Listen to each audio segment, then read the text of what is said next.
ડીસા ખાતે અમદાવાદમાં થયેલા બાળકની હત્યામાં સમગ્ર હિન્દુ સમાજની રેલી સાથે અપાયું આવેદનપત્ર।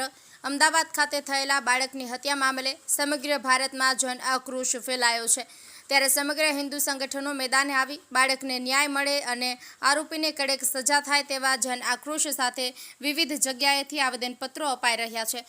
જે વિધર્મી બાળકે ક્રૂરતાપૂર્વક હત્યા કરી છે તે બાળકના તમામ પાસા ચેક કરવામાં આવે, તે બાળકે મોબાઈલમાં પણ ચેટ સાથે ગુનો કબૂલ્યો છે, તેને ફાંસી સુધી સજા થાય તેવા લખાણો સાથે ડીસામાં વિશાળ સંખ્યામાં મૌન રેલી સાથે એસડીએમને આવેદનપત્ર સિંધી સમાજ શિવ સેવા સમિતિ, હિન્દુ યુવા સંગઠન જીવદયા ફાઉન્ડેશન તેમજ વિવિધ સમાજના બાળક પ્રત્યે સંવેદન ધરાવતા લોકો ઉપસ્થિત રહ્યા હતા અને ભવિષ્યમાં આવી કોઈ ઘટના ન બને તેની તકેદારી રાખવા પણ જણાવ્યું હતું। સ્કૂલ પર પણ આકરા પગલાં લેવામાં આવે તેવી માંગ સાથે આ રેલી કાઢવામાં આવી હતી। અમદાવાદ મણિનગરમાં 7th હાઈસ્કૂલમાં જે માસૂમ વિદ્યાર્થીની નિર્મમ હત્યા થઈ તેને આજે ડીસા શહેરનો સમસ્ત હિન્દુ સમાજ સખત શબ્દોમાં વખોડી કાઢે છે।